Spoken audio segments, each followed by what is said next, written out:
Hello everyone, I Kuldeep Sharma welcome you all to today's session of Daily News Analysis where we are going to look at the important news from the Hindu newspaper as well as the Indian Express. So आज है 18th of March और दोनों Hindu newspaper as well as Indian Express की जो भी important news है आपके exam के लिए उनको हम कवर करेंगे. So without wasting any time let's start with the news analysis for today. So let's start with the first news from the Hindu newspaper जो आपके फर्स्ट पेज पे जो सबसे इंपॉर्टेंट न्यूज आई है that is regarding India trade deficit. And the good news is कि India का जो ट्रेड डेफिसिट है वो कम हुआ है. Now most of you might not even know कि ट्रेड डेफिसिट क्या होता है, but as a name suggest कि यहां पे कुछ कमी है, डेफिसिट है, किसमें है? ट्रेड के अंदर में है. सो जब भी मैं ट्रेड डेफिसिट की बात करता हूं, आपको मैं ट्रेड डेफिसिट समझा रहा हूं, मैं मेजरली बात कर रहा हूं इंडिया के इंपोर्ट्स और एक्सपोर्ट्स के बारे में. What is exports exactly? Export जो हम बाहर भेजते हैं, बाहर जो सामान हम बेचते हैं, बाहर जो हम सर्विसेज प्रोवाइड करते हैं, और इंपोर्ट होता है जो भी कोई कंट्री इंडिया में इंपोर्ट करती है. And I hope you understand कि सबसे ज्यादा इंडिया में क्या इंपोर्ट किया जाता है. It is basically crude oil. Crude oil is the most important and the item which is imported the most by India also. तो अगर किसी कंट्री का इंपोर्ट यानी गुड्स एंड सर्विसेज जो वो अंदर मंगा रहा है वो ज्यादा है as compare to exports of a country, तो हम कहेंगे कि वो जो कंट्री है उसका ट्रेड डेफिसिट है. ऑन द अदर हैंड अगर कोई कंट्री एक्सपोर्ट्स ज्यादा करती है एज कंपेयर टू इंपोर्ट्स, तो हम कहेंगे कि वो कंट्री ट्रेड सरप्लस एंजॉय करती है. ये ट्रेड सरप्लस एंजॉय करती है. So that is the main difference कि कोई भी कंट्री का जो करंट अकाउंट होता है वो दो टाइप से आप डिफाइन कर सकते हो, या तो ट्रेड सरप्लस होगा या ट्रेड डेफिसिट होगा. What is trade deficit? Again कि अगर कंट्री इंपोर्ट ज्यादा करती है और एक्सपोर्ट कम करती है यानी उसका ट्रेड डेफिसिट है. और अगर कोई कंट्री एक्सपोर्ट ज्यादा करती है एज कंपेयर टू इंपोर्ट्स तो उसको कहेंगे हम ट्रेड सरप्लस है. एंड नाउ यू अंडरस्टैंड कि बिकॉज चाइना जो है वो मेजरली एक्सपोर्ट ज्यादा करती है एज कंपेयर टू इंपोर्ट्स, तो उसके पास में ट्रेड सरप्लस होगा, विच मींस उसके पास में डॉलर ज्यादा होंगे, उसके पास में गोल्ड ज्यादा होगा. बिकॉज अगर वो कोई सामान बेच रहा है तो बदले में कुछ लेगा, एंड यूजुअली जो इंटरनेशनल ट्रेड होती है वो डॉलर में होती है.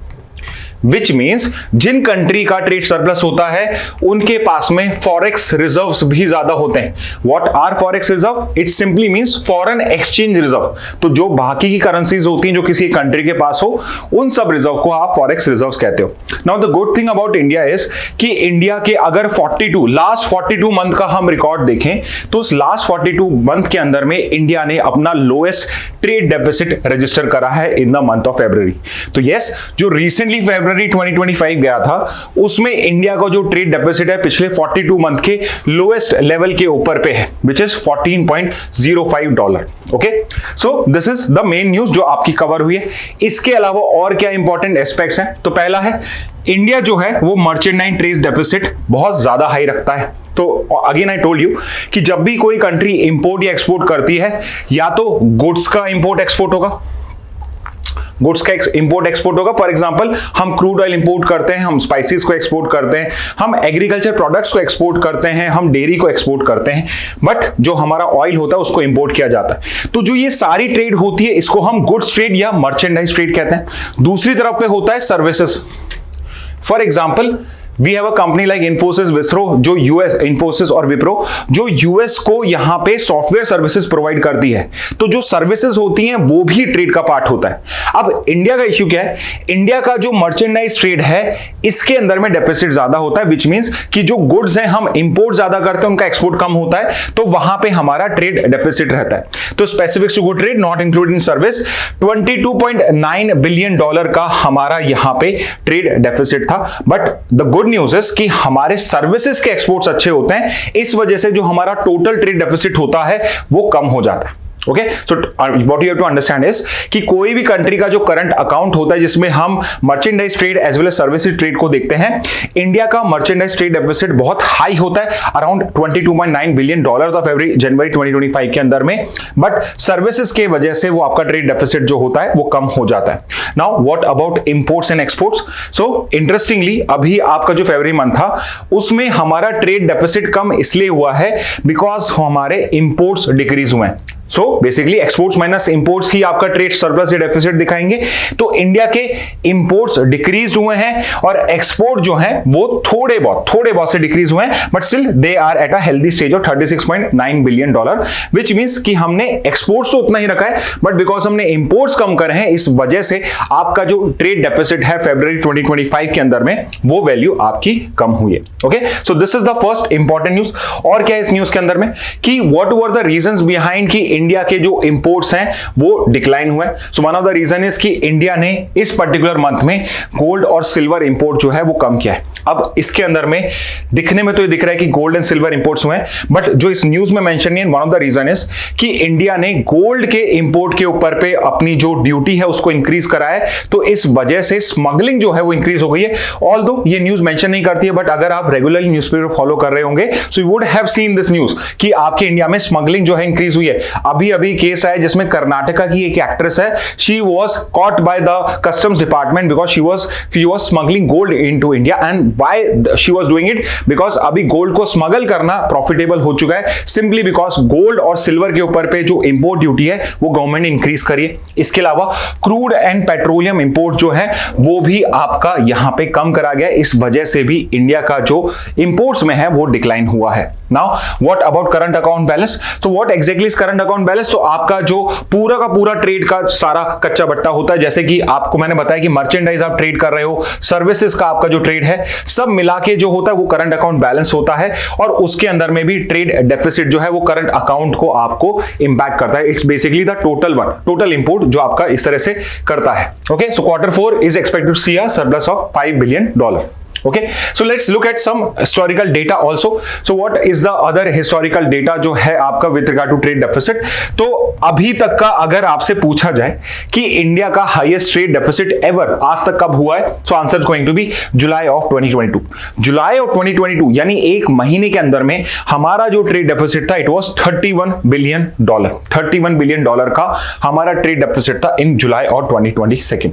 बट अगर लोएस्ट ट्रेड डेफिसिट की बात करी जाए in recent year, so we are not talking about the whole history of India, pre independent की बात करेंगे तो वहां तो हम ट्रेड डेफिसिट में ही पता नहीं कितने लेवल पे होंगे, बट अगर सिर्फ कुछ लास्ट 40-50 मंथ्स की बात करी जाए, तो 5 साल की बात करी जाए, तो उसमें फरवरी 2025 के अंदर में आपका सबसे लोएस्ट ट्रेड डेफिसिट हुआ है। रिमेंबर दिस कि जब हम ये डेटा देखते हैं, हम जो कोविड ईयर्स हैं, जो हमारे कोविड ईयर्स है उनको इंक्लूड नहीं करते हैं, because it was something which was very unusual, those were unusual years. तो उसके अंदर में जो चेंजेस हुए हैं उनको हम कंसीडर नहीं करते हैं। अगर उसके बाद देखा जाए, उसके अलावा देखा जाए, तो highest trade deficit ever July 22 and lowest trade deficit जो है आज तक का अभी पिछले एटलीस्ट 5 ईयर्स के अंदर में, तो वो हो जाएगा आपका फरवरी 2025। Now what about India's trade deficit trend? तो यूजुअली हम ट्रेड डेफिसिट है हमारा वो ही है, सिंपली बिकॉज कि इंडिया की जो एनर्जी नीड्स हैं स्पेसिफिकली आपके ट्रांसपोर्ट को लेके, तो उसमें जो ऑयल होता है, क्रूड ऑयल जो होता है, वो हम मैक्सिमम जो majority of it has to be imported, because India के खुद के जो आपके ऑयल रिसोर्सेज हैं या जहां से आप ऑयल निकालते हैं उनके रिसोर्सेज या सोर्सेज बहुत लिमिटेड हैं। बट हाउएवर सर्विस सेक्टर जो है 1991 के एलपीजी रिफॉर्म्स के बाद और जब से हमने सर्विसेज के ऊपर पे वर्क करना स्टार्ट करा, स्पेसिफिकली आईटी सर्विसेज के ऊपर पे, it has been a boon for India, because यहां पे सर्विस सेक्टर में हमें सरप्लस मिलता है, स्पेसिफिकली आपके आईटी और सॉफ्टवेयर के अंदर में, जो हमारे इस पर्टिकुलर ट्रेड डेफिसिट के का जो हमारा टोटल अमाउंट होता है उसमें हमें कुछ यहां पे क्वेश्चन प्रोवाइड करता है।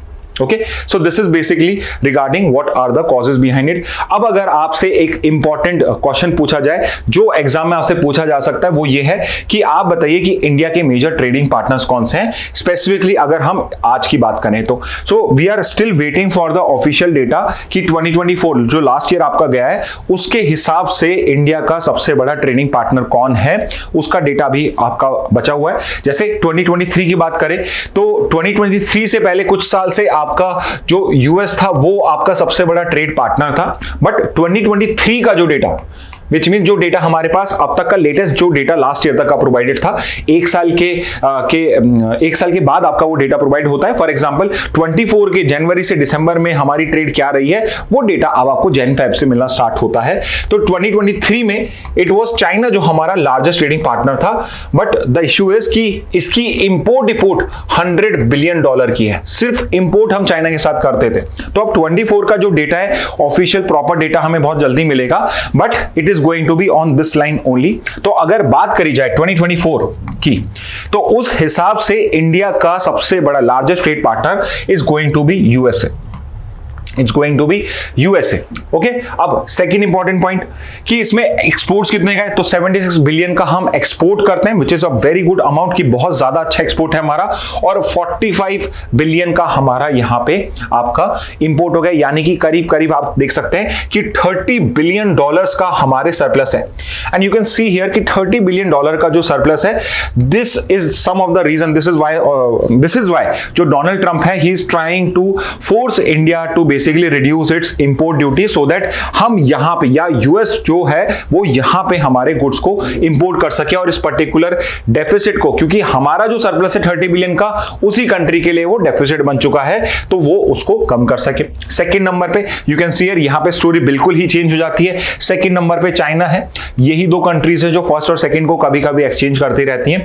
तो चाइना को सिर्फ और सिर्फ हम $17 बिलियन का एक्सपोर्ट करते हैं। And the issue with this particular export is कि जो $17 बिलियन का एक्सपोर्ट भी है, इसमें हम अभी भी रॉ मटेरियल्स जो हैं ज्यादातर उनको यहां पे इंपोर्ट करते हैं। चाइना इन रॉ मटेरियल्स को जाके प्रोसेस करता है, उससे प्रोडक्ट्स बनाता है और फिर हमें और बाकी कंट्रीज को ही एक्सपोर्ट करता है। सो इफ यू रिमेंबर कि ये कहीं ना कहीं क्वालिटी होती है एक पर्टिकुलर इंपीरियलिस्ट कंट्री की, एक कॉलोनी की, कि इंडिया यहां पे काइंड ऑफ कॉलोनी बन चुका है चाइना का। वन ऑफ द क्वालिटी या one of the feature of a colony is कि वहां पे कॉलोनी से रॉ मटेरियल्स को इंपोर्ट किया जाता है और फिर वो जो उसकी इंपीरियलिस्ट कंट्री होती है, इंपीरियल उसकी पावर होती है, वो उसको प्रोसेस करती है, उसको फिनिश गुड में बनाती है और उसी कंट्री को फिर वो हायर प्राइसेस पे उसको सेल करती है। और यहां पे देखिए इंपोर्ट्स का वैल्यू देखिए $102 बिलियन का हमारा इंपोर्ट है। And yes, obviously there is going to be a trade deficit. और इसके बाद there is a similar story UAE और सऊदी अरेबिया की बात करें, so we have a very good export with UAE also. Now you would think कि UAE is a very small country, Dubai बहुत छोटी सी कंट्री है, वहां पे हम इतना एक्सपोर्ट और वहां से इतना इंपोर्ट क्या करते हैं। ओके, सो यूएई के पास थोड़ा बहुत ऑयल है, तो हम कह सकते हैं कि हम वहां से ऑयल इंपोर्ट करते हैं, बट एक्चुअल में जो एक्सपोर्ट किया जाता है वो सिर्फ और सिर्फ यूएई के लिए नहीं होता है। इंडिया और पाकिस्तान की जो ट्रेड है, now because India Pakistan directly trade नहीं करते हैं, तो दुबई या यूएई के थ्रू यहां पे इंडिया पाकिस्तान की जो ट्रेड है वो भी थ्रू दुबई होती है। इस वजह से यू वुड सी हियर कि अ वेरी स्मॉल कंट्री की उसको हम एक्सपोर्ट ही क्या कर सकते हैं और उससे हम $50 बिलियन का इंपोर्ट भी कर रहे हैं, जबकि यूएई जो है उसके पास में यू नो दिस कि सऊदी अरेबिया, ईरान, बाकी कंट्री से ज्यादा ऑयल नहीं है। तो 50 बिलियन का जो इंपोर्ट भी हो रहा है, इट इज बिकॉज कि यहां पे इंडिया पाकिस्तान की जो ट्रेड है वो थ्रू आपके यूएई होती है। But otherwise oil is also an important component of India UAE trade. Fourth number पे सऊदी अरेबिया है, जहां हम सिर्फ 10 बिलियन का एक्सपोर्ट करते हैं बट 30 बिलियन का इंपोर्ट है। तो यू कैन सी हियर कि 20 बिलियन का यहां और 20 बिलियन का यहां पे हमारे यहां पे ट्रेड डेफिसिट हो चुका है। और यहां पे अगर आप वैल्यू देखेंगे तो करीब करीब $80 बिलियन का यहां पे ट्रेड डेफिसिट हमें कुछ दिख रहा है। European union another developed grouping, जहां पे 60 बिलियन का हमारा एक्सपोर्ट है और 50 बिलियन का हम इंपोर्ट करते हैं, यानी कि यहां पे फिर अगेन हमारा एक ट्रेड सरप्लस है। तो यहां पे अगर हम टॉप 5 देखें तो यूएसए और यूरोपियन यूनियन को अगर हम हटा देते हैं या इनको कंसीडर करते हैं तो हमारा ट्रेड सरप्लस है। बाकी जो 3 कंट्रीज हैं, स्पेसिफिकली चाइना, उसके साथ यू कैन थिंक कि भाई कितना बड़ा ट्रेड डेफिसिट है। वेरी सुन हो सकता है हमारा ट्रेड डेफिसिट ही 100 बिलियन को यहां पे और क्रॉस कर जाए। Anyway, but these are the 5 countries जो इंडिया के मेजर ट्रेडिंग पार्टनर्स है in the recent years. Okay, what about India's trade surplus and deficit? So I am sure you must be able to now remember कि India के जो trading partners हैं उसमें से कौन से trade surplus and trade deficit हैं। अगर आपने ये पर्टिकुलर चार्ट आप देख लेंगे तो आप इजीली इसको भी समझ सकते हैं। Okay, so let's move to the next news. Next news is US has been urged to declare SFJ a terror organization. So आपका सिख फॉर जस्टिस करके एक सेपरेटिस्ट ग्रुप है जो आपका यूएस के अंदर अंदर में, कनाडा के अंदर में और वेस्टर्न कंट्रीज के, यूके के अंदर में बहुत एक्टिव है। और यहां पे इंडिया ने यूएस को अर्ज करा है कि जो ये सिख फॉर जस्टिस करके जो ऑर्गेनाइजेशन है जो यूएस से ऑपरेट करती है, kindly declare it as a terrorist organisation because it has hands dirty in various kind of anti India activities which also includes terror activities also. It is one of the organisation जो India के अंदर में violent activities, terror activities को fund करने के लिए responsible है। So India has made this particular request to Tulsi Gabbard जो अभी इंडिया को विजिट कर रही हैं और यूएस की नेशनल इंटेलिजेंस चीफ है यहाँ पे। So she has a lot of से। तो यहाँ पे जब सिख फॉर जस्टिस का बिकॉज इश्यू आपके सामने आए तो अगेन इसका कंटेक्स्ट क्या है कि सिख फॉर जस्टिस इंपॉर्टेंट क्या है, किस पर्टिकुलर फील्ड में ये आपका वर्क करती है और सिख फॉर जस्टिस एक्चुअल में खुद क्या है और इसके इंपॉर्टेंट लीडर्स क्या हैं, उनको आज हम समझ लेते हैं। तो पहले तो सबसे इंपॉर्टेंट कि ये जो पर्टिकुलर ऑर्गेनाइजेशन है, it main agenda is to basically establish a Khalistan. And what is the Khalistan? So Khalistan is a concept where they want to create a nation for Sikh people.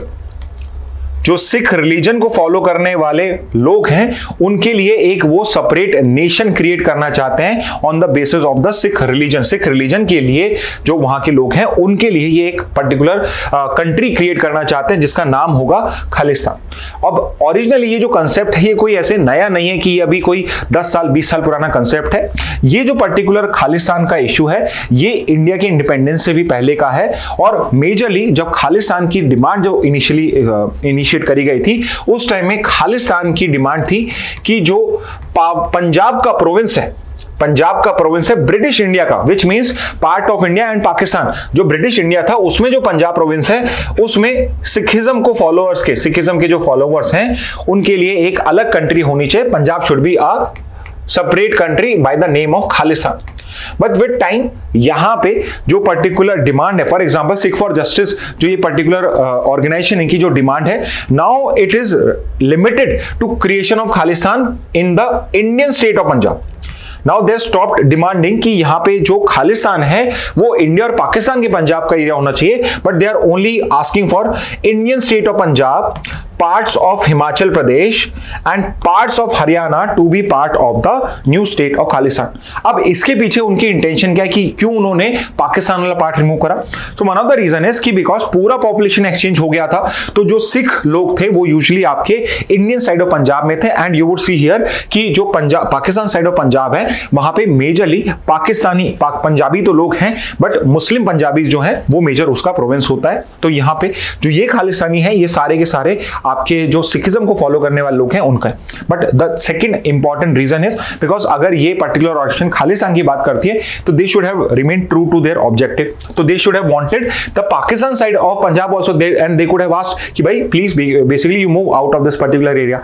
But why they are not doing is because there is an allegation against Khalistan या against SFJ that they are getting funding from ISI, कि ये लोग ISI से भी funded हैं जो पाकिस्तान की intelligence agency है। सो what you can do in comment boxes कि आप मुझे आईएसआई का फुल फॉर्म बता दीजिए and I hope you no India की इंटेलिजेंस एजेंसी का नाम क्या है। तो आप इंडिया की इंटेलिजेंस एजेंसी और उसके चीफ का नाम भी आप कमेंट बॉक्स में मुझे बता सकते हैं। तो इंडिया की इंटेलिजेंस एजेंसी का नाम क्या है and who is the chief of the India's intelligence agency? एक इंटरनल है एक एक्सटर्नल है। I am asking you about the India's external या foreign intelligence agency, foreign works के लिए जो आपकी रहती है। तो जो खालिस्तान का इशू है it is basically asking for a independent Sikh state in Punjab of India only. ये जो मोमेंटम है इसको ज्यादा जो मोमेंटम जो है वो 1980s में मिला था, जब एक तो इंडिया के अंदर में भी आपके पंजाब के अंदर में इंसर्जेंसी इंक्रीज हो रही थी एंड उस इंसर्जेंसी के बाद ऑपरेशन ब्लू स्टार जो 1984 के अंदर में हुआ था उसकी वजह से और उसके बाद जब एंटी सिख राइट्स हुए तब से खालिस्तान का इशू जो है it gain traction in foreign country. तो इंडिया के अंदर में इतना खालिस्तान का इशू नहीं है जितना यहां पे इस पर्टिकुलर इशू को आपका ऑयल मिलता है from pro Khalistani groups operating specifically from Canada. तो मेजरली जो पंजाब की पॉपुलेशन है, पंजाबी यूथ वो बेसिकली कनाडा ही जाना चाहता है बिकॉज वहां पे जो पंजाबी पॉपुलेशन है, पंजाबी इंडियन ओरिजिन पॉपुलेशन है, they have become very prosperous. तो कनाडा से ऑपरेट होता है, यूके से ऑपरेट होता है एंड यूएस से ऑपरेट होता है। And I have already explain you कि पाकिस्तान की आईएसआई जो है उसके ऊपर भी एलिगेशंस लगते हैं, उसको एक्यूज किया जाता है कि ये इनको स्पेसिफिकली और नहीं तो कुछ बट फाइनेंशियली यहाँ पे उनको सपोर्ट प्रोवाइड करती है। Now what about Sikh for justice? तो ये सिख फॉर जस्टिस जो है it's a pro Khalistani separatist group which basically started its programme from US. तो 2007 के अंदर में इसको यहाँ पे क्रिएट किया गया था एंड अभी जो इसके फाउंडर लीडर हैं गुरपतवंत सिंह पन्नू, ये न्यूज में भी थे। उसका रीजन ये है कि there were allegation against India, यहां पे एलिगेशंस लगाए गए कि इंडिया थ्रू कोवर्ट मींस इनको एलिमिनेट करने की कोशिश कर रही है, कि वो इनको यहां पे मर्डर करने की कोशिश कर रही है, इलीगली उनको एलिमिनेट करने की कोशिश कर रही है। And one of the person was also caught in this particular act, Vikas Yadav जो इंडिया का एक फॉर्मर इंडियन इंटेलिजेंस ऑफिसर है। तो जब इस टाइप की न्यूज आती है तो इन चीजों को हवा भी मिलती है कि शायद इंडिया ने ही इस पर्टिकुलर इंटेलिजेंस ऑफिसर को सेंड किया होगा सो दैट यहां पे इस पर्टिकुलर पन्नू को यहां पे एलिमिनेट किया जा सके। तो गुरपतवंत सिंह पन्नू जो है he is the founder and chief of Sikh for justice. ये जो पर्टिकुलर ऑर्गेनाइजेशन है 2019 के अंदर में under UAPA, I hope you know the full form UAPA, I am not going to tell you, आप ओके यहां लिखा हुआ है सो ओके ये क्वेश्चन थोड़ा काम का नहीं हुआ, बट 2019 में आपकी जो पर्टिकुलर SFJ है इसको यहां पे इस पर्टिकुलर SFJ को डिक्लेयर कर गया था as a terrorist organisation. And ये जो पर्टिकुलर पर्सन है Gurpatwant Singh Pannu, he is a terrorist under UAPA।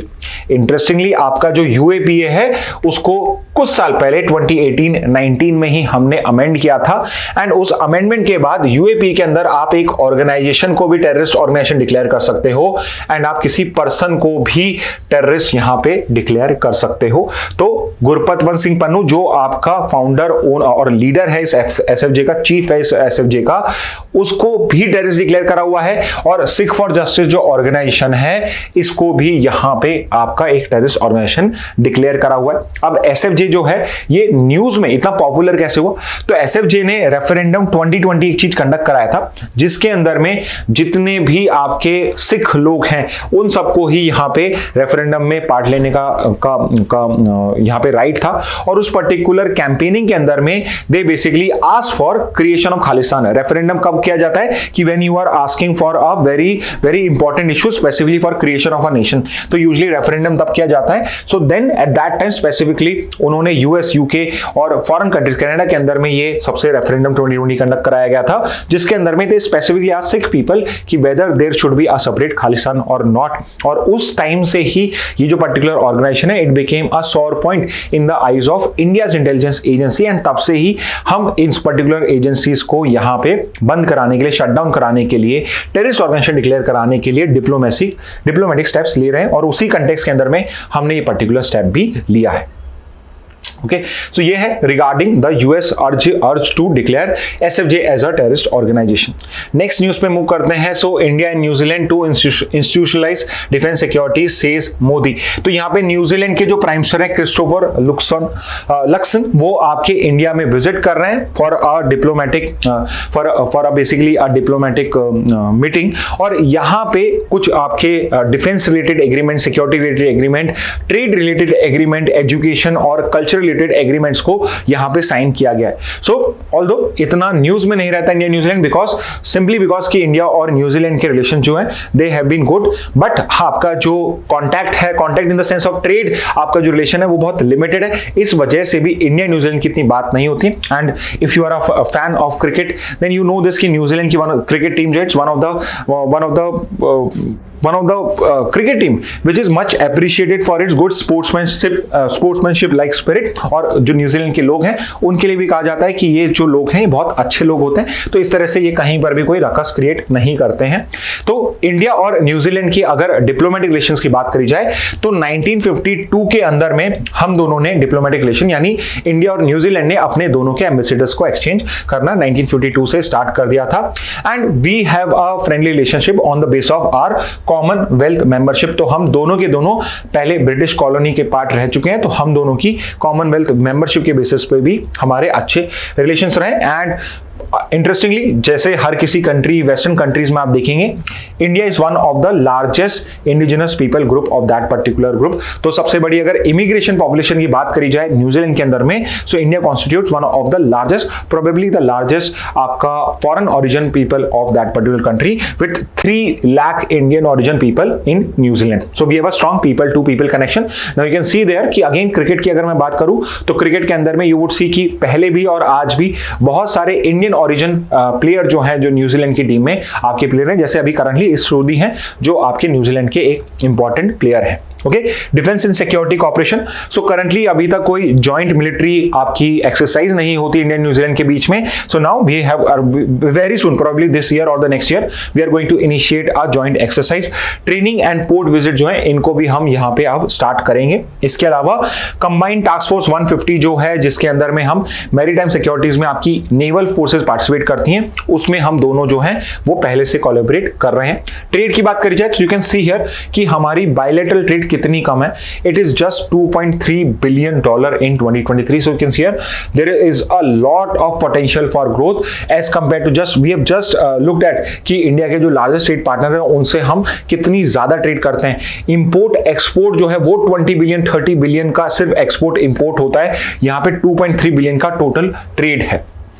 However New Zealand के अंदर में जब स्किल्ड वर्कफोर्स की बात करी जाए तो इंडिया जो है वो लार्जेस्ट सोर्स है, एंड स्पेसिफिकली अगर सर्विसेज की बात जब आती है, आईटी सेक्टर की बात आती है, तो वहां पे इंडिया बहुत इंपॉर्टेंट वर्कफोर्स प्रोवाइड करता है न्यूजीलैंड को। कल्चर की बात करी जाए तो it is majorly limited to cricket as of now, but जो इंडिया के फेस्टिवल्स हैं, इंडिया के जो कल्चर है स्पेसिफिकली बॉलीवुड जो है, that is also still popular in your New Zealand. तो this is basically regarding India New Zealand relation. Short topic है, सिर्फ इतना ही आपके लिए इंपॉर्टेंट है।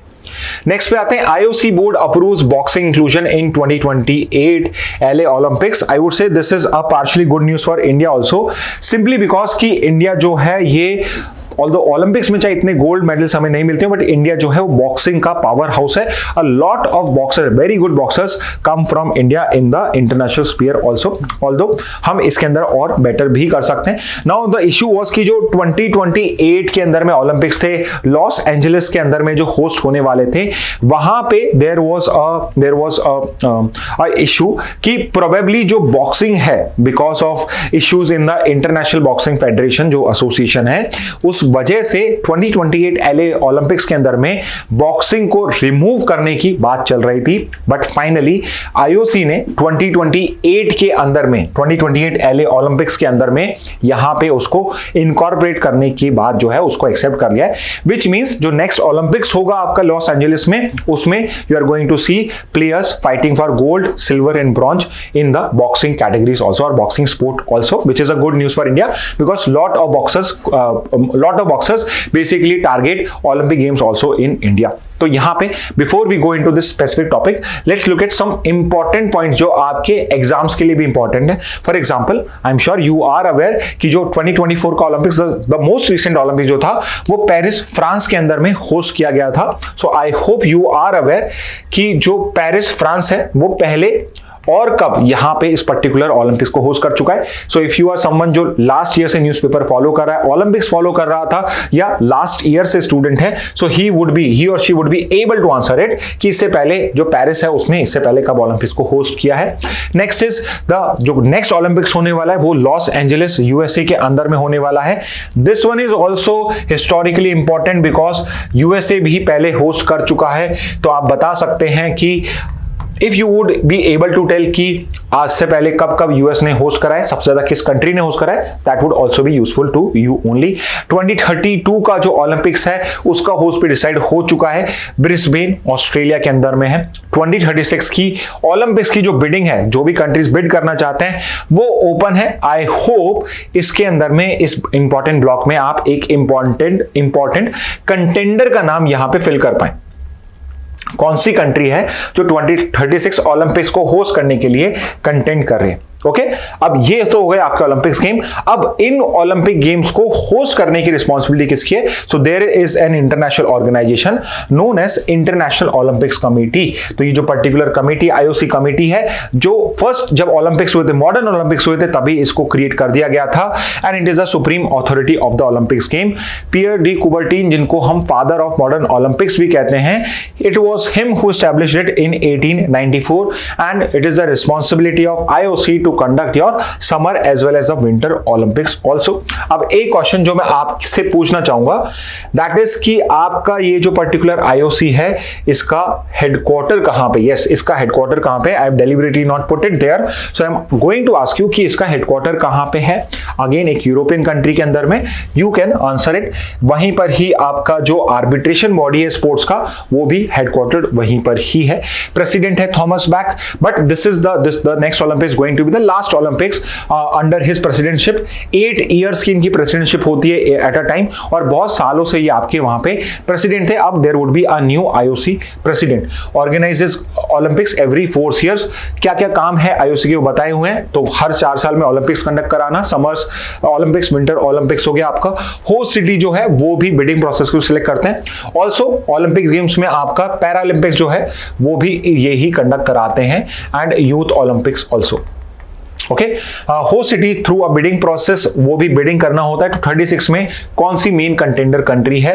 It also approves and modify Olympic games. For example कि कोई नया गेम हमें ऐड करना है, किसी गेम स्पोर्ट्स को रिमूव करना है, तो वो भी यही डिस्कस करते हैं। And also very importantly ensure fair play, कि कोई भी यहाँ पे कुछ भी गड़बड़ नहीं होनी चाहिए। हर कोई जो स्पोर्ट्स है वो फेयर प्ले की तरह होना चाहिए, और एंटी डोपिंग रेगुलेशन जो है उसके लिए भी यहाँ पे ये पर्टिकुलर जो एजेंसी है वो आपकी इंपॉर्टेंट है। अब बॉक्सिंग की बात करा जाए तो बॉक्सिंग जो थी 1904 जो आपके ओलंपिक से सेंट लुइस गेम जो थे आपके, तब से बॉक्सिंग इसका पार्ट है। वुमेन बॉक्सिंग जो है it's a very recent editions, जो लंदन ओलंपिक्स हुए थे 2012 के अंदर में, उसमें इसको फर्स्ट टाइम आपने होस्ट किया था।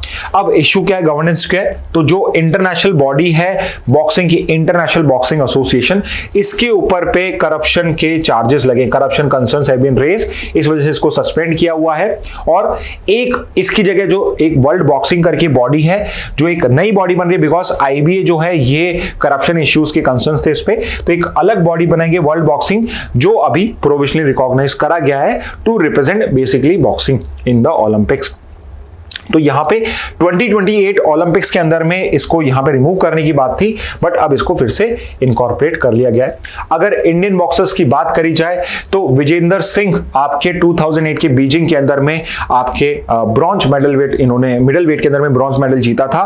वेरी इंपॉर्टेंटली फर्स्ट टाइम जब आपके बॉक्सिंग, विमेन बॉक्सिंग को इंट्रोड्यूस किया गया, it was India's very own Mary Kom, जो सबसे बड़ी बॉक्सिंग की player, I would say even if I include the men's boxing also, सबसे बड़ा जो नेम है, सबसे बड़ा जो कंट्रीब्यूशन करा है बॉक्सिंग को प्रमोट करने के लिए, दैट इज मैरी कॉम, जो अगेन ब्रॉन्ज विनर थी आपके 2012 लंदन ओलंपिक्स में। So Vijender Singh first Olympic medal in boxing for India, first Indian female boxing medal by Mary Kom. And Lovlina Borgohain ने भी 2020 के टोक्यो के अंदर में ब्रॉन्ज मेडल जीता था बॉक्सिंग के अंदर में। So again there is a high hope from India also, from Indian boxers also, कि जब 2028 का ओलंपिक्स होगा probably again they are going to see some gold, silver और bronze medals.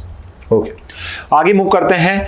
New Delhi perilous recalibration with the Taliban. तो यहां पे इन author का article, it's a really good article regarding कि इंडिया जो है वो अब धीरे धीरे अफगानिस्तान के साथ या तालिबान के साथ में डिप्लोमेटिक रिलेशन स्टैब्लिश कर रहा है, और अभी अभी एनवॉय को यहां पे अलाउ करने के लिए, पार्शियली अलाउ करने के लिए यहां पे उसकी बात चल रही है। अब ये जो पर्टिकुलर ऑथर है यहां पे आर्ग्यू कर रहे हैं कि बाय एक्सचेंजिंग द एनवॉयस, यहां पे अब for all practical purposes India ने तालिबान गवर्नमेंट को ऑफिशियली रिकॉग्नाइज कर लिया है as compare to other country जिन्होंने ये चीज नहीं करी। यूजुअली आप ऑफिशियल रिकॉग्निशन तो देते ही हो कि यू आर रिकॉग्नाइजिंग द तालिबानी गवर्नमेंट, बट जैसे ही आप एनवॉय एक्सचेंज करते हो या एम्बेसडर एक्सचेंज करते हो, it is equivalent to recognising a foreign country, वो उसी के डिप्लोमेटिक रिलेशन के स्टैब्लिश करने के बराबर ही होता है। तो यहां पे ही इज बेसिकली सजेस्टिंग कि न्यू दिल्ली है, it should be very very very aware when it is trying to establish relations with Taliban. और यहां पे इन्होंने दो बहुत अच्छे एग्जांपल दिए हैं। इन्होंने एक एग्जांपल दिया है पाकिस्तान का और एक एग्जांपल दिया है चाइना का। तो पाकिस्तान जो तालिबान को, इट वाज थिंकिंग कि वो तालिबान को कंट्रोल कर सकता है, it is now started to realise कि यहां पे एक सॉवरेन कंट्री के अंदर में अगर कोई टेररिस्ट ग्रुप हो या कोई और पर्टिकुलर ऑर्गेनाइजेशन उसके अंदर में बहुत पावरफुल हो, उसको कंट्रोल करना बहुत ही मुश्किल है। एंड उसकी वजह से आपको कुछ इश्यूज भी फेस करने पड़ सकते हैं। बिकॉज अगर लेट्स से फॉर एग्जांपल अगर आप पाकिस्तान तालिबान के क्लोज हो रहा है तो तालिबान के जो एनिमीज हैं वो आपके एनिमीज बन सकते हैं। जैसे आपके अफगानिस्तान के अंदर में एक इस्लामिक स्टेट करके टेररिस्ट ऑर्गेनाइजेशन है, आईएसआईएस का ही पार्ट है, जो बहुत ज्यादा वहां पे एक्टिव हो चुका है। एंड बिकॉज तालिबान और पाकिस्तान क्लोज थे तो it started attacking Pakistan also. Pakistan के जो एसेट्स थे तालिबान के अफगानिस्तान के अंदर में, उनको अटैक करना स्टार्ट किया। पाकिस्तान में जाके इसने अटैक करने स्टार्ट करे। एंड अगेन दूसरा एग्जांपल दिया चाइना का। तो चाइना एक्चुअली एक स्टेप आगे गया और चाइना ने लास्ट ईयर 2023 में ही, 2 साल पहले ही आपके वहां के एनवॉय को वहां पे एक्सेप्ट कर लिया था। बिकॉज चाइना जो है, चाइना का मेन फोकस होता है खुद के इंटरेस्ट पे, तो वो यहां पे अफगानिस्तान के मिनरल्स के लिए और उसको बेल्ट एंड रोड इनिशिएटिव का पार्ट बनाने के लिए उसने उसको 2 साल पहले रिकॉग्नाइज कर लिया था।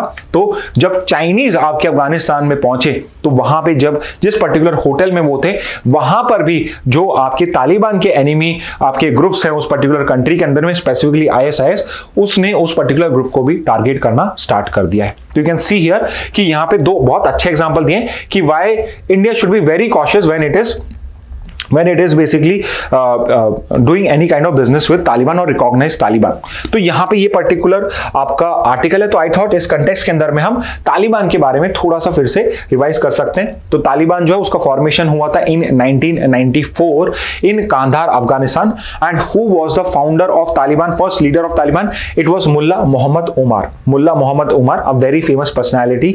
तो ये जो मेन पर्सन थे जो तालिबान का फॉर्मेशन उन्होंने किया था 1994 के अंदर में। And there are some conspiracy theories कि तालिबान जो है इसका क्रिएशन जो था it was done by US only. US की जो सीआईए है उसी ने कह रहा था majorly to basically repel Soviet Union जो उस टाइम में अफगानिस्तान को ऑक्युपाई करता था। And rather than directly getting USA to be involve in this particular Soviet Union fight in Afghanistan, it try to create a local group like Taliban जो Soviet को यहां पे विड्रॉ कराने पे मजबूर कर सके। फाइनली 1989 में सोवियत ने विड्रॉ करा और उसके बाद से तालिबान जो था it became the mayor powerful body.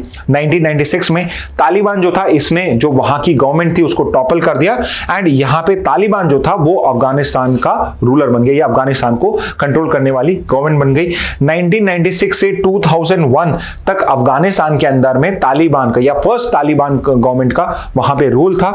And it only ended because कि 2001 में 9/11 अटैक्स होते हैं यूएस के अंदर में। And it was perpetrated by Osama bin Laden who basically is the leader of al Qaeda, और उनको यहां पे होस्ट करा हुआ था अफगानिस्तान ने। तो पहली चीज यूएस ने क्या करी, इट बेसिकली आस्क्ड तालिबान कि please hand over Osama bin Laden and others who are responsible for 9/11 attack, otherwise they will attack Taliban and they will attack Afghanistan. But जो तालिबान है उसने ये चीज मना कर दी। एंड फाइनली आपके जो यूएस है along with other western countries, इन्होंने वॉर ऑन टेरर डिक्लेयर कर दिया अफगानिस्तान। एंड सिंपली इस वजह से आपका जो तालिबान है उसको वहां से गवर्नेंस से अपने आपको हटाना पड़ा। अब जब ये चीज हुई उसके बाद में एक kind of democratic government establish करने की कोशिश करी गई यूएस ने अफगानिस्तान में, बट स्टिल तालिबान जो था it was just waiting for its movement, waiting for its time. और फाइनली जब वो मूवमेंट आया 2020 के अंदर में, यूएस और तालिबान ने कतर के अंदर में, दोहा के अंदर में पीस डील साइन करी, जिसको हम दोहा पीस अकॉर्ड भी बोलते हैं। दोहा पीस अकॉर्ड साइन करा गया। एंड उसके अंदर में यूएस और तालिबान ने ये डिसाइड करा कि यूएस के जो ट्रुप्स हैं उनको वहां से रिमूव करने की, उनको बिना किसी हार्म के उनको जाने की इजाजत दी जाएगी। At the same time Taliban is going to take over Kabul. And finally not a very good date for India but not a good date for Afghanistan I would say 15th of August 2021 को वापस से तालिबान ने इस पर्टिकुलर अफगानिस्तान को capture कर लिया। और leadership of Taliban जो हम पहले डिस्कस कर चुके हैं, मुल्ला मोहम्मद उमर जो फाउंडर थे died in 2013, first leader of Taliban. Another very important person जो नाम आपको पता होना चाहिए, it is Mullah Haibatullah Akhundzada. Again Mullah Haibatullah Akhundzada who is the current leader, supreme leader of Taliban. So ये नाम आपको पता होना चाहिए। And the third important name is Sirajuddin Haqqani, जो इंटीरियर मिनिस्टर है। हक्कानी नेटवर्क जो है it's a terrorist group, Haqqani network is a terrorist group. He is the leader of Haqqani network and he is the interior minister of Taliban. Okay, what are the key agreements? तो Doha agreement मैंने आपको बता ही दिया है कि तालिबान और यूएस के बीच में दोहा एग्रीमेंट हुआ था इन 2020, जिसमें आपके अफगानिस्तान से यूएस टू विड्रॉ करेंगे और तालिबान जो है वो वहां पे गवर्नमेंट स्टैब्लिश करेगा। इसके अलावा यूएन और ग्लोबल रिकॉग्निशन की अगर बात करें, as of now there are only few countries जो तालिबान को रिकॉग्नाइज करते हैं। मेजरली जो कंट्रीज हैं वो इसको तालिबान को रिकॉग्नाइज नहीं करती हैं because of its history of violence specifically against women की जो स्टेटस है वो बहुत खराब रहता है एक तालिबान रूल स्टेट के अंदर में। So they have decided to not have proper relations with them. What about Taliban relations with India? तो हिस्टोरिकली इंडिया ने तालिबान को अभी तक कभी भी रिकॉग्नाइज नहीं किया है, ना ही फर्स्ट उसकी जब तालिबान गवर्नमेंट आई थी तब रिकॉग्नाइज किया था, ना ही सेकंड आपके उसमें इसको करा है। बट 2021 के बाद 22 में हमने वापस से एम्बेसी को ओपन अप कर दिया था and majorly we engage with Taliban official when it's come to humanitarian aid and other humanitarian आपके इश्यूज को लेकर, तब हम करते हैं, अदरवाइज हमारा उनका रिकॉग्निशन नहीं है। ओके, नेक्स्ट न्यूज पे फोकस करते हैं। नेक्स्ट न्यूज है supreme court to examine petition on CAG appointment process. So अभी रिसेंटली नए सीएजी को अपॉइंट किया गया है। आई होप यू नो उनका नाम क्या है। If you know the name, I have not mention it in this particular handout, तो यहाँ पे आप उसका नाम बता सकते हैं मुझे कमेंट बॉक्स के अंदर में। तो यहाँ पे सीएजी का जो अपॉइंटमेंट प्रोसेस है उसको क्वेश्चन करा गया सुप्रीम कोर्ट में फॉर द सिंपल रीजन कि जो सीएजी का ऑफिस होता है, controller and auditor general of India है, उसका जो ऑफिस होता है, उसको जो ऑफिसर होता है उसको प्रेसिडेंट ऑफ इंडिया अपॉइंट करता है। But the president of India does not act on his own description और on the recommendation of some committee, but he basically decides कि आपका जो सीएजी वो कौन बनेगा ऑन द बेसिस कि प्रेसिडेंट को रिकमेंडेशन किस सेंट्रल गवर्नमेंट ने किस पर्सन की दी है। तो मेजरली अभी आपका जो सीएजी उसको प्रेसिडेंट अपॉइंट करता है on the advice of central government, यानी कि यहां पे सेंट्रल गवर्नमेंट जो डिसाइड कर रही है, जो सीएजी जो बनाया जा रहा है, जिसके लिए डिसाइड किया जा रहा है, वो सिर्फ और सिर्फ सेंट्रल गवर्नमेंट की एडवाइस पे डिसाइड किया जा रहा है। तो यहां पे आपके पेटिशन गई है सुप्रीम कोर्ट के अंदर में कि सीएजी जो है वो बेसिकली ऑडिट करता है गवर्नमेंट के ही आपके एक्सपेंडिचर्स को, गवर्नमेंट के ही रेवेन्यू को। तो यहां पे अगर सिर्फ गवर्नमेंट ही अपॉइंट कर रही है तो there is some kind of conflict of interest और यहां पे इंडिपेंडेंस जो है उसको क्वेश्चन किया जा सकता है। सेंट्रल गवर्नमेंट चाहे तो बहुत इजीली यहां पे सीएजी को इन्फ्लुएंस कर सकती है, ऐसे पर्सन को जो उनके लिए फेवरेबल हो उसको अपॉइंट करके, रिकमेंड करके उसको अपॉइंट करवा सकती है। तो यहां पे this is the petition in the supreme court. तो यहां पे बिकॉज सीएजी का ऑफिस आया तो आई थॉट सीएजी को हम थोड़ा डिस्कस कर लेते हैं। तो आपके इंडिया के अंदर में आर्टिकल 148 में, आपके कॉन्स्टिट्यूशन में आर्टिकल 148 के अंदर में सीएजी का ऑफिस क्रिएटेड है, known as controller and auditor of general, and it is the main supreme audit institution of the country. Auditing जो होती है बेसिकली जो एक्सपेंडिचर किया गया है, जो रेवेन्यू जनरेट किया है, क्रेडिट है जो डेबिट है, क्या इंडिया में सही से किया गया नहीं किया गया है, वो सब is the main job of the CAG. But many time it is confuse कि सिर्फ वो आपके एक्सपेंडिचर्स और इनको चेक करता है, वो यहां पे एफिशिएंसी को भी चेक करता है। It also looks at the efficiency of a particular job. For example, अगर कोई पर्टिकुलर काम है जो लेट्स से अगर $100 बिलियन में हो जाता और यहाँ पे गवर्नमेंट 150 बिलियन यूज कर रही है, सो this is an inefficient allocation of capital. तो ये भी जो पर्टिकुलर होती है आपकी सीएजी उसको चेक करती है। एंड इंपॉर्टेंटली सीएजी जो है वो सिर्फ सेंट्रल गवर्नमेंट के अकाउंट्स को चेक नहीं करती है, it is responsible for looking at the accounts of central government, state government, panchayat, municipalities as well as your PSUs. तो आपकी जो गवर्नमेंट कंपनीज भी होती हैं, public sector undertakings including public banks, इनके भी, ऑल्दो पब्लिक बैंक्स का तो आपका आरबीआई भी करता है, बट यूजुअली ये जो पर्टिकुलर पीएसयूज होते हैं, गवर्नमेंट बैंक्स होते हैं, उनकी ऑडिटिंग भी, सेंट्रल और स्टेट गवर्नमेंट्स की ऑडिटिंग, पंचायती राज इंस्टीट्यूशंस की जो ऑडिटिंग होती है वो सारी सीएजी ही करता है। अब ये जो पर्टिकुलर ऑफिस है, although it is a constitutional office, but ऐसा नहीं है कि ब्रिटिश इंडिया के अंदर में ऑफिस एग्जिस्ट नहीं करता था। 1860 के अंदर में ब्रिटिश रूल के अंदर में ऑडिटर जनरल ऑफ इंडिया का ऑफिस स्टैब्लिश हो चुका था, तब उसे सीएजी नहीं कहा जाता था, it was auditor general of India only, AGI. Okay, so 1860 में आपका ये स्टैब्लिश करा गया था। अब कॉन्स्टिट्यूशनल प्रोविजन कौन से हैं? तो यू नो दिस कि आर्टिकल 148 में इसको क्रिएट किया गया ऑफिस ऑफ सीएजी को। 149 जो है वो ड्यूटीज और पावर्स बताता है सीएजी की, तो 148 में स्टैब्लिश करा गया। 49 के अंदर में ड्यूटीज और पावर्स बताई गई हैं। 50 के अंदर में कौन कौन से form of government of accounts हैं वो आपके बताए हुए हैं। 151 के अंदर में ऑडिट रिपोर्ट जो सीजी प्रोड्यूस करता है, they are to be submitted to the president governor, जो फाइनली इनको ले डाउन करेगा in parliament and state legislature respectively. तो प्रेसिडेंट पार्लियामेंट के अंदर में करेगा सेंट्रल गवर्नमेंट के जो एक्सपेंडिचर्स हैं, और जो गवर्नर है वो स्टेट लेजिस्लेचर के अंदर में स्टेट गवर्नमेंट के एक्सपेंडिचर है उसकी रिपोर्ट को ले डाउन करेगा। Now this is something which is again very important for your exams, because appointment कौन करता है, रिमूवल कौन करता है, क्या प्रोसीजर है, क्या उनका टेन्योर है, ये सब क्वेश्चंस आपके एग्जाम में आते हैं। तो आपका जो सीएजी होता है, he is appointed by the president of India. अब इशू क्या है, जो यहां पे चीज मेंशन नहीं है, बिकॉज यहां पे बताया नहीं प्रेसिडेंट ऑफ इंडिया कैसे करेगा, so it is basically on advice of central government. और इसी चीज को अभी कोर्ट में चैलेंज करा गया है कि rather than only decide only on the advice of central government, there should be a committee, there should be a politically neutral committee, और उसके एज यूजुअल जो मेंबर्स हैं वो कौन होने चाहिए। ओके, तो ये कमिटी एग्जिस्ट नहीं करती है। दिस इज द डिमांड कि कमिटी बनाई जाए जिसके अंदर में प्राइम मिनिस्टर हो, leader of opposition in Lok Sabha हो, और चीफ जस्टिस ऑफ इंडिया हो। ये तीन लोगों की कमिटी बनाई जाए, और this committee is going to recommend to the president, it is going to advise the president कि किस तरह से आपका सीएजी को अपॉइंट किया जाए।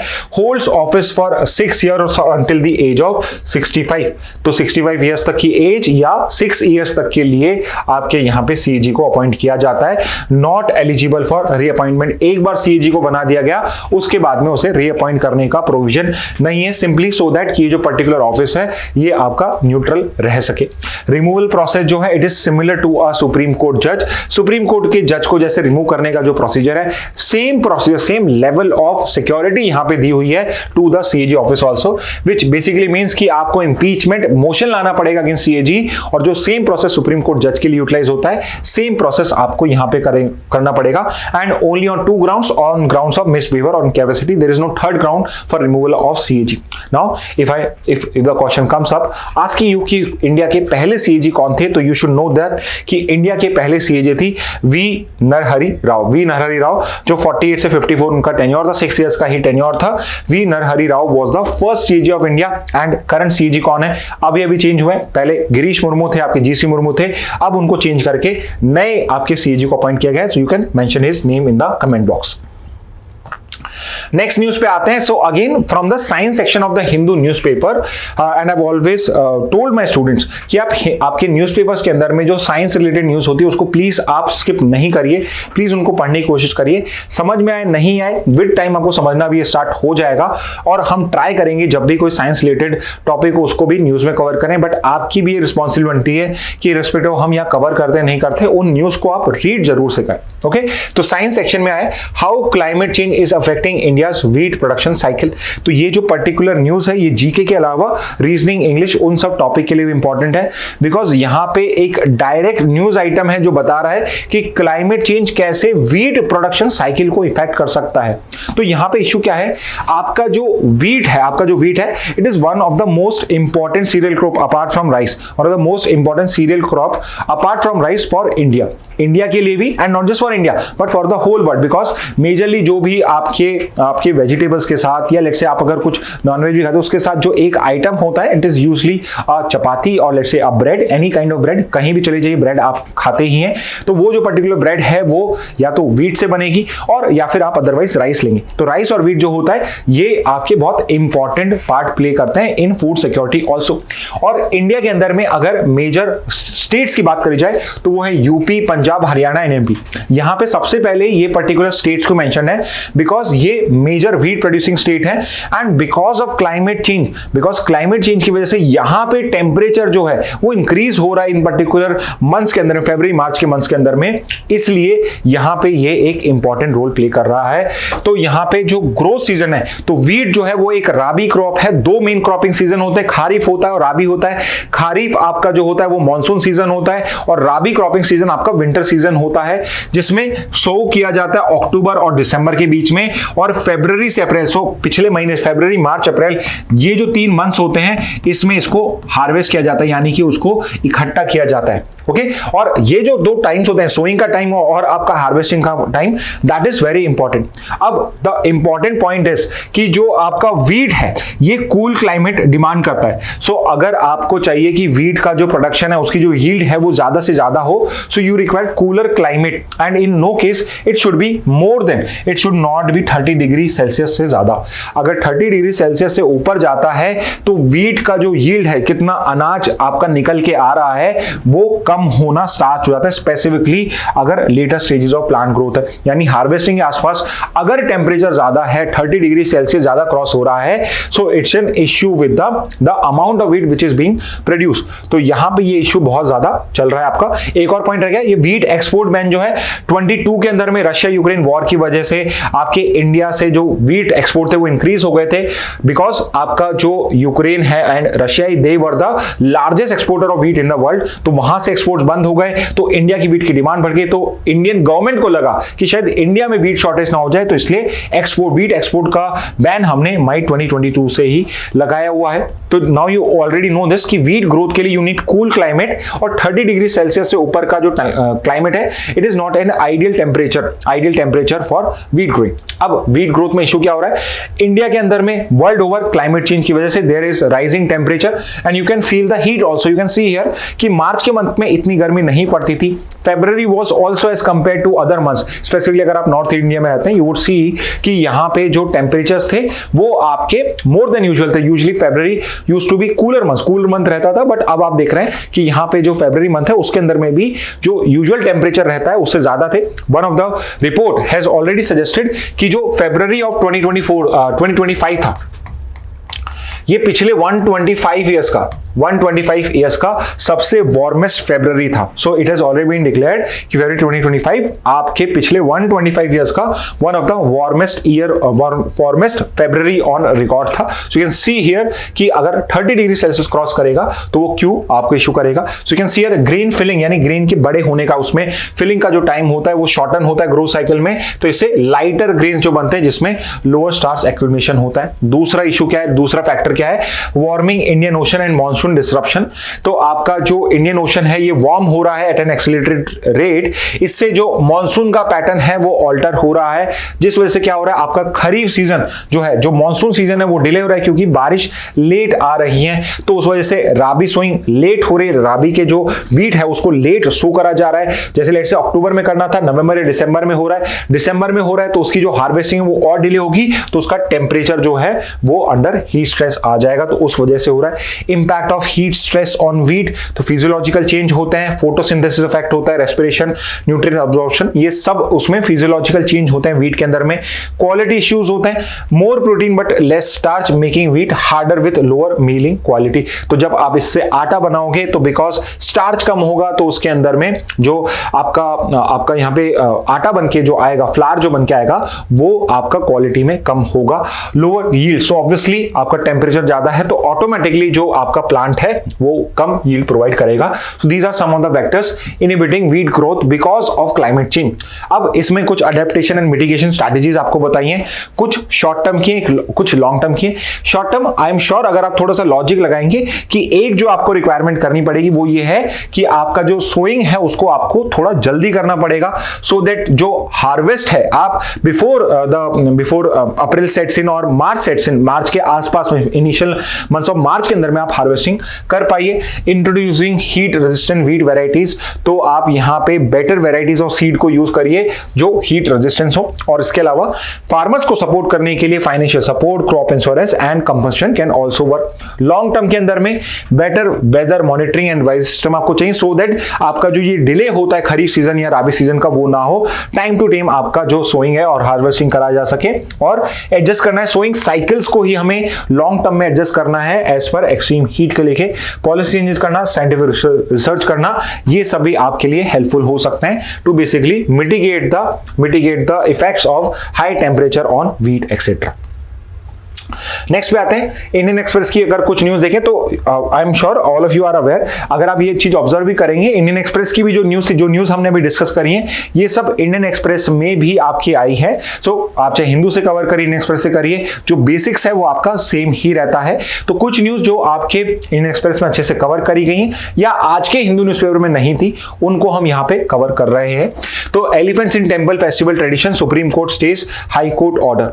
तो अभी केरला हाई कोर्ट का अभी कुछ 3-4 महीने पहले एक जजमेंट आया था कि मद्रास के अंदर में जो नॉट इन मद्रास, कर्नाटक के अंदर में, मैसूर के अंदर में जो आपका दशहरा फेस्टिवल होता है, उसके अंदर में या और भी जो टेंपल के आपके इवेंट्स होते हैं, टेंपल के जो प्रोसेशंस निकलते हैं जिनपे एलिफेंट्स को यूज किया जाता है उस प्रोसेशंस के अंदर में, वो अब से नहीं किया जाएगा। केरला हाई कोर्ट ने क्या डिसाइड करा कि आपके जो ये पर्टिकुलर आपके जो फेस्टिवल्स होते हैं, टेंपल फेस्टिवल्स होते हैं, जहां पे एलिफेंट्स को लेके प्रोसेशंस को निकाला जाता है, उसमें एलिफेंट्स को या तो अलाउ नहीं किया जाएगा, और अगर अलाउ भी किया जाता है तो उसके अंदर में आपको कुछ पर्टिकुलर स्टेप्स को ध्यान रखना पड़ेगा। यानी एग्जांपल के लिए जैसे एक चीज क्या कही गई कि there should be inter elephant distance, 2 elephants के बीच में मिनिमम ऑफ 3 मीटर्स का यहां पे आपका डिस्टेंस होना चाहिए परेड के अंदर में। So that was the one directive. दूसरा क्या बोला, first fire safety, minimum distance of 5 metres between an elephant and any source of fire such as flame views. यानी फायर का कोई भी अगर वहां पे इंसिडेंट पॉसिबल है तो एक एलिफेंट और फायर के उस हजार्ड में 5 मीटर्स का होना चाहिए, और minimum distance of 8 metres between elephant and the public safety के लिए। सो ये 3 यहां पे गाइडलाइंस या डायरेक्टिव्स प्रोवाइड करे आपके केरला हाई कोर्ट ने, जिस बेसिस पे ही आप इस पर्टिकुलर चीज को या इस पर्टिकुलर एलिफेंट्स को यूज कर पाओगे। तो केरला हाई कोर्ट ने यहां पे मेजरली कहा कि आपका जो एलिफेंट्स को यूज करने का यहां पे आप राइट बोल रहे हैं, ऐसा कोई राइट नहीं है, कोई रिलीजियस राइट तो बिल्कुल ही नहीं है, क्योंकि ये कोई एसेंशियल रिलीजियस प्रैक्टिस नहीं है जो किसी भी रिलीजन के अंदर में एलिफेंट्स को यूज करने के लिए आपकी बात करता हूं। तो यहां पे जो पर्टिकुलर ऑर्डर था केरला हाई कोर्ट का, this was challenge in supreme court. Supreme court में यहां पे चैलेंज करा गया, और यहां पे द आर्गुमेंट वाज कि जो पर्टिकुलर एलिफेंट्स के प्रोसेशन का जो पूरा प्रोसेशन का जो पूरा का पूरा फेस्टिवल है, this is basically a religious ritual, it's a religious ritual and it is also a cultural practice. और इंडिया के कॉन्स्टिट्यूशन के अंदर में these are the practices which are protected. तो यहां पे मेजरली आर्टिकल 25 और आर्टिकल 29 जो है वो आपके यहां पे यूटिलाइज करे गए हैं। तो यहां पे कोर्ट ने इस आर्गुमेंट को भी एक्सेप्ट करा है। एज पर आर्टिकल 25 आपके जो रिलीजियस राइट हैं उसके अंदर में, एंड आपके जो आर्टिकल 29 में कल्चरल राइट्स हैं उसके अंदर में, there is a requirement to create a balance between the religious right and your animal rights. और यहां पे एज लॉन्ग एज यहां पे एनिमल्स को कोई हार्म नहीं होता है, उनके साथ यहां पे क्रुएलिटी नहीं होती है, आप इस तरीके से एनिमल्स को यूटिलाइज कर सकते हो for religious and cultural purposes. And यहां पे कहीं ना कहीं सुप्रीम कोर्ट ने यह भी सिग्नल करा है कि जो हाई कोर्ट्स है वो जुडिशियल ओवररीच करते हैं जब वो इस टाइप के जजमेंट्स को प्रोवाइड करते हैं, कि जब भी कल्चरल या रिलीजियस डोमेन्स की बात होती है तो बहुत बार जुडिशियल ओवररीच होता है। The court should be more cautious जब भी कोई रिलीजियस या कल्चरल डोमेन का क्वेश्चन आए कि आपको यहां पे एक्टिविटी अलाउ करनी है नहीं करनी है, court should be more in favour of allowing that activity as long as यहां पे कोई क्रुएलिटी नहीं हो, specifically in case of animals. तो यहां पे आर्टिकल 25, 29 के बेसिस पे ये जजमेंट प्रोवाइड करा गया है। नेक्स्ट पे आते हैं, finance minister launches dedicated mobile app for PMIS। तो प्राइम मिनिस्टर इंटर्नशिप स्कीम जो है, सो बेसिकली अगर आप कहीं पे आप पढ़ाई कर रहे होते हो, सो प्रैक्टिकल नॉलेज के लिए या एक्सपीरियंस लेने के लिए इंटर्नशिप जो होता है the students are suppose to do it. But India के अंदर में क्या है, इंटर्नशिप्स का जो आपका कल्चर है, आर्टिकलशिप का जो कल्चर है, ये अभी इतना डेवलप नहीं हुआ है। It is very common in western society की जब स्टूडेंट्स पढ़ाई कर रहे होते हैं, कॉलेज में जब स्टडीज कर रहे होते हैं, तभी से वो प्रैक्टिकल एक्सपीरियंस के लिए जाके वो किसी फैक्ट्री के अंदर में या किसी ऑर्गेनाइजेशन में जाके वो काम सीख रहे होते हैं। Again because you are trying to get into an NLU, 5 year जो कोर्स है उसका एक बहुत इंपॉर्टेंट पार्ट रहता है, क्रूशियल पार्ट रहता है इंटर्नशिप पीरियड। तो जब भी आपकी वेकेशंस होती हैं हर सेमेस्टर्स के बाद में, you are not suppose to sit at home and enjoy your time, you are suppose to go somewhere, go into a law firm, go into some court, high court में पहले आप lower court में जाएंगे, फिर high court में जाएंगे, supreme court में जाएंगे। वहां पे जब आपको इंटर्नशिप करनी होती है, किसी कमीशन को आप ज्वाइन करेंगे, किसी NGO को आप ज्वाइन करेंगे, और उस बेसिस पे आप वहां पे एक्सपीरियंस गेन करेंगे कि कैसे आपका जो लीगल सिस्टम है आपका जो कोर्ट सिस्टम है वो कैसे वर्क करता है। तो सिमिलरली इस कल्चर को प्रमोट करने के लिए एटलीस्ट एक यहाँ पे सपोर्ट देने के लिए गवर्नमेंट ने स्कीम लॉन्च करी है जो आपके पिछले बजट में अनाउंस करी गई थी, prime minister internship scheme union budget 24-25 में करी गई थी। और यहाँ पे मेन फोकस की जो आपके स्टूडेंट्स हैं उनको इंपॉर्टेंट ऑर्गेनाइजेशन में, इंपॉर्टेंट कंपनीज के अंदर में अच्छी सी इंटर्नशिप मिल पाए। तो द गोल इज कि यहाँ पे करीब करीब 1 crore internships over 5 years top 500 companies of India में मिलना स्टार्ट हो जाए। तो यहां पे दिस पर्टिकुलर जो स्कीम है this can not be successful unless जो कंपनीज है वो इसमें इंटरेस्ट शो करें। एंड यहां पे जो फाइनेंस मिनिस्टर है उन्होंने इसको नेशनल कॉज बोला है और बोला है कंपनीज को भी इसमें पार्टिसिपेट करने की रिक्वायरमेंट है, बिकॉज ये जो पर्टिकुलर गोल है 1 करोड़ इंटर्नशिप्स का ये गवर्नमेंट डायरेक्टली प्रोवाइड नहीं करेगी, these are going to be provided by the companies only. तो 500 कंपनीज जो हैं उनको टारगेट रखना है कि 5 साल के अंदर में ज्यादा से ज्यादा जो इंटर्नशिप प्रोवाइड कर सकते हैं वो प्रोवाइड करें। And the main objective of this scheme is to basically enhance youth employability by providing industrial experience. That is the main objective. अब इस पर्टिकुलर स्कीम के अंदर में गवर्नमेंट का रोल क्या है? सो गवर्नमेंट का रोल है यहाँ पे फाइनेंशियल सपोर्ट प्रोवाइड करने का। सो यहाँ पे 4500 per month per intern is going to be provided by the central government directly into their bank account और additional ₹500 per month is expected from the companies CSR fund. तो company का जो corporate social responsibility fund होता है वहां से company 500 per month जो है वो इसमें ऐड करके उसको डीबीटी दे सकती है। And a one time grant of ₹6,000 per annum is also given to cover miscellaneous expenses. तो 4,000 5 ईयर पर मंथ आपको इंटर्नशिप पीरियड में दिए जाएंगे। 500 कंपनी अपने फंड से प्रोवाइड करेगी और ₹6,000 का वन टाइम एक एनुअल आपको ग्रांट भी यहां पे प्रोवाइड किया जाएगा। तो गवर्नमेंट ने जब ये स्कीम अनाउंस करी थी इसने बहुत एम्बिशियस टारगेट्स रखे थे, तो इसलिए इसका जो एलोकेशन था that was 2,000 crore rupees. But because इसको इतना ट्रैक्शन नहीं मिला है, कंपनीज अभी तक इतना इसके अंदर में इंटर्नशिप प्रोवाइड करना स्टार्ट नहीं करा है, सो इसको स्केल डाउन कर दिया गया है to 380 crore rupees for the first year. In future again it would be increase अगर यहां पे आपका जो नंबर है वो इंक्रीज होता है। But it's a good scheme for specifically improving the internship culture in India. As a law student you are also suppose to get maximum out of your internship. Again, if you are planning to get a job after your college, internship जो होते हैं they play a very important role in getting a job offer. Okay, so this is the second internship आपकी news. Next news पे आते हैं आपकी Indian Express में। Justice Joymalya Bagchi takes oath as supreme court जज। Okay, so this is the last news for today's Indian Express की जो ये न्यूज है इसके अंदर में justice Joymalya Bagchi who was the Calcutta high court chief justice, इनको यहाँ पे सुप्रीम कोर्ट का जज बनाया गया। एंड इंटरेस्टिंगली सुप्रीम कोर्ट में जब आपको जज बनाया जाता है, जिस दिन आपको अपॉइंट किया जाता है उसी दिन से ये पता पड़ जाता है कि फ्यूचर में जाके आप चीफ जस्टिस ऑफ इंडिया बनेंगे या नहीं बनेंगे। Now this person justice Joymalya Bagchi, ये जो पर्सन है ये 2031 में जाके 2031 में डेट भी बताइए कि किस डेट को ये चीफ जस्टिस ऑफ इंडिया बनेंगे। मई और 25 2031 को जाके ये इंडिया के चीफ जस्टिस ऑफ इंडिया बन जाएंगे। अब ये अभी से अपॉइंटमेंट में ही कैसे पता पड़ जाता है? Because chief justice of India जो होता है वो होता है senior most, usually senior most जज जो होता है उसको ही बनाया जाएगा। अगेन ये कोई सेट रूल नहीं है, कहीं लिखा हुआ नहीं है कि ओनली द सीनियर मोस्ट जज should be made the CJI।